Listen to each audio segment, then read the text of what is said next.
တဏှာတွေကိုဆုံးလောင်းနိုင်ထားတဲ့စိတ်ဓာတ်တစ်ခုဘုန်းကြီးတို့တွေတတိထားအောင်တော့ဒါနကောင်းလှုပ်တိုင်းမြတ်စွာဘုရားသခင်ကိုရမြတ်ကဝေလာမတုတ်တံမှာဝေလာမဒီတုတ်တံကိုဟောတဲ့အခါမှာပေါ့လေဝေလာမတုတ်တံကြီးကိုဘယ်သူဟောတာတော့ဆိုအနာရဘိန်ကိုဟောတာအနာရဘိန်တတိယသောတာပန်ပုဂ္ဂိုလ်ကြီးဖြစ်နေအဲ့ဒီအနာရဘိန်တတိကိုဟောတဲ့တရားသောတာပန်ပဲလို့မြတ်စွာဘုရားလိုအပ်လို့ဟောတယ်ဆိုတာတတိထားဖို့တော့မြတ်စွာဘုရားကကိုလှူတဲ့အလှူဒါနအလှူဝတ္ထုကကောင်းသည်ဖြစ်စေညံ့သည်ဖြစ်စေဒါအဓိကမဟုတ်ဘူးတဲ့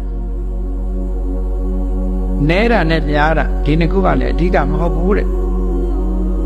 အဓိကဖြစ်ပုံလေးကိုမြတ်စွာဘုရားပြောပါတော့စိတ်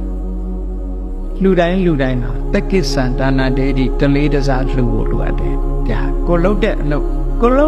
ပေါ်ကိုလေးလေးစားစားလှုပ်တဲ့ဆိုတဲ့အဓိပ္ပာယ်ပြောနော်တက္ကိစ္ဆာကို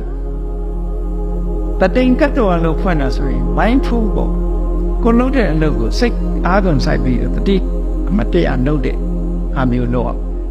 အမတ်တမဲ့ကလေးတွေမလုံးနဲ့လို့ဒီလိုပြောတာနော်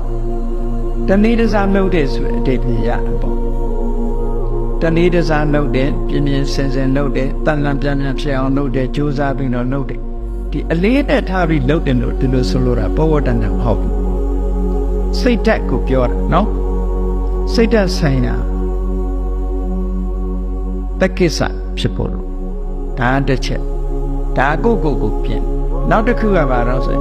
စိတ်တိကတ္တဝါတဏ္ဍန်တေတိအလူကြီးဆိုလို့ရှိရင်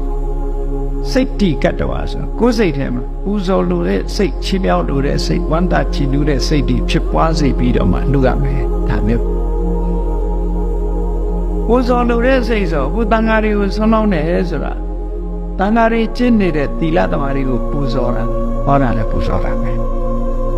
ဒီတန်ဃာတွေကဆက်နွယ်ပြီးတော့ဘုရားလက်ထက်ကအရိယတန်ဃာတွေထီအောင်ရည်စူးပြီးတော့ပူဇော်လို့လည်းရတယ်ဟောနောက်တစ်ခုကတန်ဃာတွေကျင့်မှတ်သင်ယူနေကြတဲ့ပရိယတ္တိစာပေတွေကိုပူဇော်တယ်တန်ဃာကနေပြီးတော့ဓမ္မကိုပူဇော်တဲ့အစဉ်ရောက်အဲ့ဒီကနေပြီးအာယုပြုလိုက်ဒီတရားတွေဘယ်သူဟောတာတော့ဆိုဘုရားဟောတယ်။ဟောတရားရဲ့ပိုင်ရှင်ဖြစ်တဲ့မြတ်စွာဘုရားကိုလည်းတို့ပူဇော်တယ်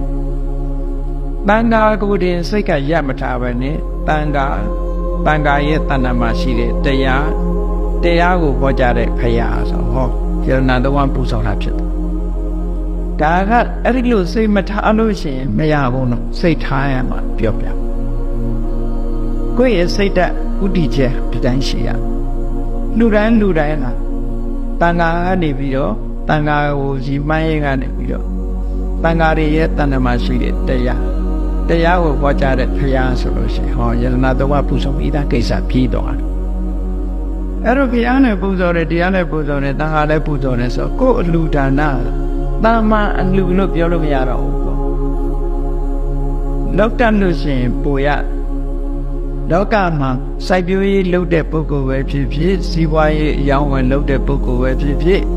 လုပ်တတ်သူနဲ့မလုပ်တတ်သူနှိုင်းယှဉ်ပြီးကြည့်လိုက်မယ်ဆိုရင်လုပ်တတ်သူကပိုအောင်မြင်တဲ့ဒါကိုစီးပွားရေးဆိုလို့ရှိရင်ဒီပညာရှိတဲ့ပုဂ္ဂိုလ်လုပ်တတ်တဲ့ပုဂ္ဂိုလ်တွေကပါတယ်လေ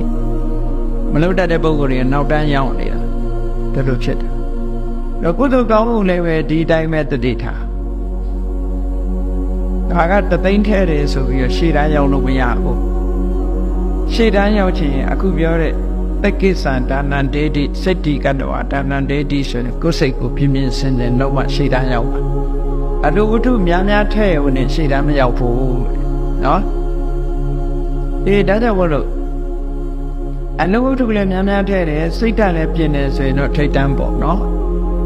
ခုပြောနေကြတဲ့ top 10နဲ့ပါတော့မှာပေါ့နော်အဲ့တော့အဲ့လိုကဲရပဲဖြစ်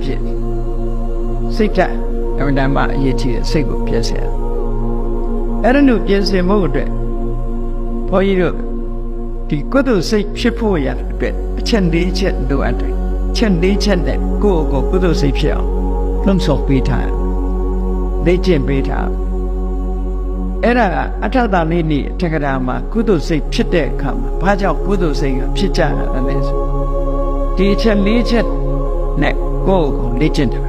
နော်